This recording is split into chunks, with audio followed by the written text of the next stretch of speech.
Hey guys, welcome back to Bait and Tackle, and boy has it been a while. I guess we need to talk about a couple things that have gone on. So just kind of a recap from this year. I've had some health issues come up. I had some what I thought was back pain for a very long time, like almost a year now, and it ended up being a bad kidney stone. So in a nutshell, I went to the ER in August because I was dying of pain in my abdomen, my right side abdomen, and go to find out I had a gigantic kidney stone about the size of a pencil eraser. It was 8 millimeters by 4 millimeters by 4 millimeters. So it was a pretty big sucker. So anyway, they told me to go home and pass it. And then I found out later from my doctor, and then I had a visit to the urologist, that there is no way to pass that size stone. So round and round we go. And about a week ago now, or actually when this video comes out, it'll probably be a couple weeks, I actually went in for surgery and had the kidney stone physically removed from my body because it was so big that I wasn't going to pass. So now I'm kind of in recovery mode. I'm getting back into the swing of things. I feel a lot better after that kidney stone finally came out. That was the end of August. So I've been rocking this thing for a good 2 months solid before I actually got it out of me. And but now I feel a lot better. Again, I got to go back and I have a stent in my it's in between my kidney and my bladder right now. So it's a little bit painful once in a while, but not all the time. So it's not too terrible. But I figured I'd kind of give you guys an explanation. And, you know, this year's been a little bit crazy for me for work and everything like that. So I kind of needed a break, try to get some things done at the house too, get things focused. So it's been a busy year, but I'm still been trying to maintain the tackle stuff and do some things like I did do. I did release the Big-Eyed Fathead Junior, which I do sell. Just get a hold of me on Instant Messenger or Instagram Messenger or whatever, and I can probably get one made for you. So we're staying ahead of things, still selling some silicone molds here from time to time, but I'd like to get back into the YouTube thing. So this is my best effort. I'm going to try to do this. I'm not going to give you guys any kind of time frame on how often I'm going to release a video, because I could get busy again and not, you know, kind of fall off the wagon. And then I also have been experimenting, doing some cooking off the back of my truck for work. So I may start doing some of those videos, kind of mixing them in with the bait stuff, you know, just do a meal here or there, because I spent a lot of time on the road, and I usually do some fishing, but I haven't even had a chance to do any fishing this year. And now it's winter time, so it's dark at 5 o'clock. So, but anyway, so that's me in a nutshell, what's been going on. But today's video, I wanted to show you guys was I got another mold made by CNC Molds and Stuff, and Bob did an excellent job on this mold. And this is another underspin mold that I've wanted, and I actually have another one possibly in the works right now, but I'll keep that for later. But this one is a 1/16th size underspin, so it's 1/16th ounce, and it's a 6-cavity mold. So it will make, and he actually made a couple and sent them to me, but I figured we'd do a couple of pours tonight just so you could see how they are. But that's how small it is. So it's a very, very tiny head, still maintaining the same wire form for the underspin. The only thing I changed on these, because they're so small, was the corkscrew. It really wasn't gonna play very well. Bob was telling me that it's not gonna sit in there right, so we decided to go to the little bait keeper in there instead. So I know some guys don't like the screw locks. Like I know Adam at SDG, I know he really likes these type bait holders. So I may have to make a couple of these for Adam and send him his way. But anyway, so we're going to make a couple of these, just pour some. I'm going to bring you down to the bench. We're just going to lay some hooks in the molds. And this actually will take multiple size hooks. I think from a size 1/0 down to I can probably go down to a 4 if I wanted to, but I don't think Gamakatsu makes down to a size 4. They only go down to a size 2. So we're going to do some size probably just some size 1s and 2s. That would probably be a pretty good demonstration. So I have both of those here, and of course I always get all my stuff from Barlow's Tackle. You always got to go over there and get some stuff. Support me on the channel. I'll put a thing right here. My code is Bait and Tackle, all one word, no spaces, just B8N Tackle, all one word, all caps. But that helps support the channel, helps do what I'm doing, and I've been really getting lucky on that, and I really appreciate y'all buying stuff, and it helps me get some new things and try some new things, which I'm gonna try to do more often now that we're back. I'm hoping we're back now. So please hang with me. I'm gonna bring you down to the bench here, and let's check out this new mold. It's pretty sweet, man. Okay, guys, so this is the mold. Again, CNC Molds and Stuff. Awesome. Bob does great work, custom work. I really can't stress enough how awesome these molds come out every time I buy one. So this is my custom design, and it has been. I'm pretty sure you guys know that at this point if you've been on the channel for a while now. If you're new to the channel, this is a custom mold that I had made. I designed the actual bait itself, and really happy with it. So now I offer a 1/16 ounce. I offer a 1/8, a 1/4, and a 3/8.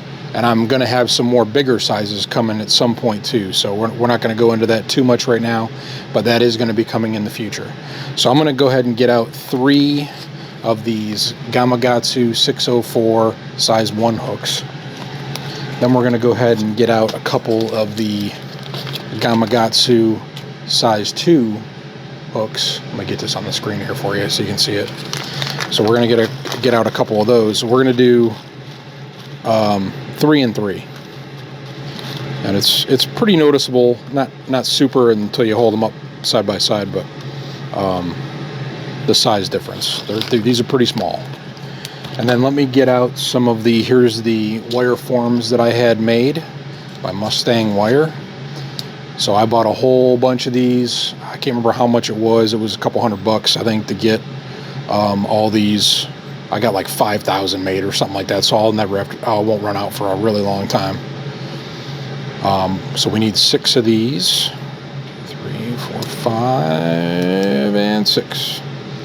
Okay, and then we need the bait keepers, which are right here in my little thing. So I'm going to get out 6 of those. 1, 2, 3, 4, 5, 6. Okay, so there's plenty of those.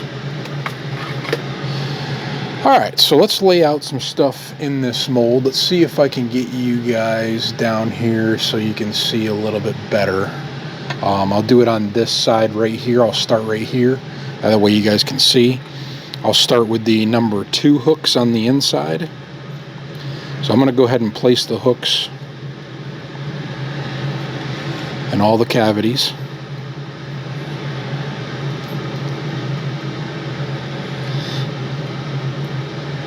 And some of these might be off the screen, I apologize, but I'm just putting them together. And then my wire form goes in the bottom. And this one, it literally just fits in there because Bob made it nice and tight. Then that way he could definitely squeeze 6 cavities out of this mold for sure. Which I think all the other molds he's made me, those are 6 cavities as well. But he did a really good job putting these in nice and tight. And you know, I actually sent him some of these wire forms, so he has these now. And I'm gonna have to send him a couple more for this next project we're doing. So super excited about it. Then you got to take the little bait keeper there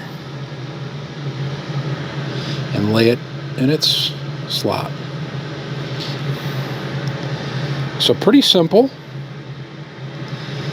Again, nothing crazy. Not a hard mold to use. Probably should have done this on the other side, so then that way the things are sticking down instead of sticking up, but that's okay. I'm sure it'll close just as fine. Okay. Last one. Bait keeper. Okay, and the only thing that he told me, which is pretty much standard practice for me anyway, is that once I put this together right here, I need to screw it together like I normally do. He comes with these Allen head wrenches and a little screw to hold it together when you pour the lead. So I just snug it up. So now this is ready to go. And one thing you got to just remember when you're using custom molds like this, I always put the tip of the lead pot right down in there as much as I can to force that lead in. So I think he said that I'm gonna have to do that on this, but I was already prepared to do that because I do it on everything anyway. So let's bring you over to the lead pot, which is hot now, and let's fill this thing up. So I'm actually going to stand off to the side a little bit here, but I'm going to try my best to not be in the way. Oh, looks like the tip of the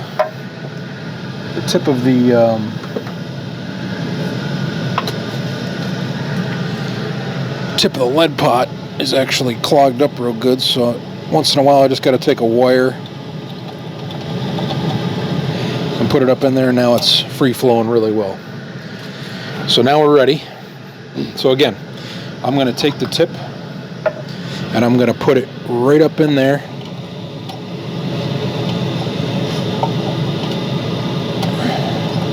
And these are so small that I'm probably right in the way of this camera. These are so small that I actually just kind of poured a little bit extra on top. So I think we're good there. Let's see how we did. Hopefully we filled it up enough. Put my little holder back underneath there. Okay, let's see how we did here. I did force it in there, but again, these are so small. I mean, think about it. You're just putting in that tiny bit of lead. I mean, that's it. So it's very, very little lead. And I got lead all over the outside of this thing, but hopefully we're good to go. Oh yeah, every single one of them filled in perfect. No problems at all. And even one thing that Bob was really trying to do was to try to get my the little bit of scale pattern in there that I had him put on this bait. But at this point, when you put paint over it, you're probably not going to see it anyway, but that's okay.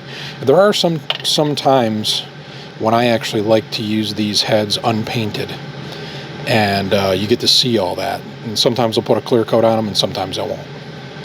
But just clean up the little excess lead here and there. But that's it, guys. And that's a size 2, I believe. That's a size 2. So it's a tiny jig head. That's going to be a really tiny underspin. Okay, that's the 2. That's the 2.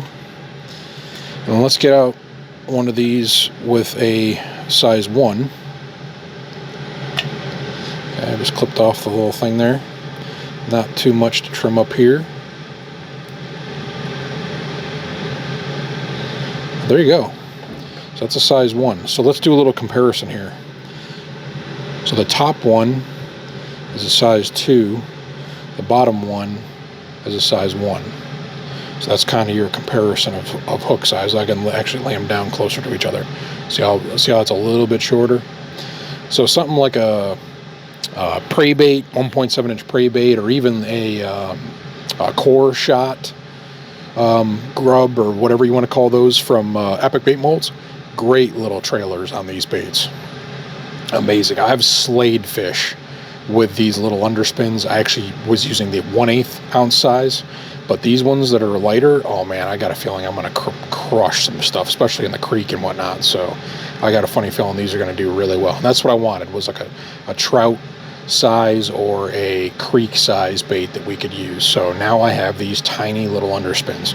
So I'm going to go ahead and just clean the rest of these up real quick, and we'll wrap this video up, because that's kind of all I wanted to do tonight, was just kind of get you guys a quick video on me using the new mold. That's all I really wanted to do. And you get a little bit of leakage here through some of the wireways, like where the hook is and stuff like that. I'll show you on the next one. I'll actually pull out the next one and show you. So just a tiny bit of leak through, like on the, let me get this big sprue out of the way and I'll show you. But again, that's to be expected. See it right there up through the hook eye? These are so small of a hook. Now, if I were to use a 1, like I bet on the 1s, you're going to get a lot less bleed through up on the top of the hook eye. And then the size 1/0, which this will go up to a 1/0, that probably won't bleed through at all. So, and then I'm just getting a tiny bit through on this, on my wire form for the underspin. But again, no big deal at all. I'm super, super pleased. Every time Bob sends me one of these, I could not be happier. Unbelievable. I'm so excited. Thank you again, Bob. If you guys need any custom work done for making lead molds, he even does custom work for plastic molds too, I believe. I think I got one from him. I bought one from him a while back for something. I can't remember what it was, what type of mold it was, but it'll be on the channel here at some point, because I am going to start getting back into the plastic stuff as well. I'm working on a new swim bait for a new silicone mold project here at some point too, so that's going to be another awesome video that I'm going to be able to do. So there it is, guys. So I got all 6 of them poured. Like I said, size 2s, size 1s, came out great. Awesome job, Bob. I appreciate it. Go check out CNC Molds and Stuff. I will put a link to their thing in the description. I actually might already have one in there, but guys, definitely go check them out. Okay, guys, that's going to wrap it up for today's video. I hope you guys enjoyed that. Just something quick, easy, something to get us back into the YouTube world, as it were. But awesome products from CNC Molds and Stuff. Go check him out. He does have a website online. Like, again, I'll post it below, but I'm pretty sure I have it in the description of all my videos. But go check him out. He also does the swim bait insert molds. Like if you want to do line through swim baits, he sells those too. And I think that was kind of a hot commodity. I think I did a video on that a while back, and he said that did pretty well. So so again, guys, go check him out. He's got lots of different things that he offers: plastic molds, lead molds, whatever you name it, he makes it. So check him out. Stay tuned, because we will have another one of these on the channel at some point soon. But awesome little underspins. I'm super excited to have this tiny size with just a little bait keeper on it. Again, it's going to dominate the creeks. It's going to dominate little ponds, everything. I mean, little bluegills, everything. We'll smash this thing. I've caught actually pretty good sized bass. I think I caught a 3-pound largemouth on one of these in a 1/8 version with it's got the screw lock on it. But again, I don't sell these openly, but if you guys just ask me, and if I'm not super busy, I might be able to make up some and, you know, sell a couple here and there. But I try not to do that too much anymore. I'm more focused on selling the silicone molds. So, but just throw me a message. I might have something for you at some point, or I can make some stuff at some point. But thank you guys for sticking with me. Hopefully we are back, and as always, you know the line. Remember to keep on baiting.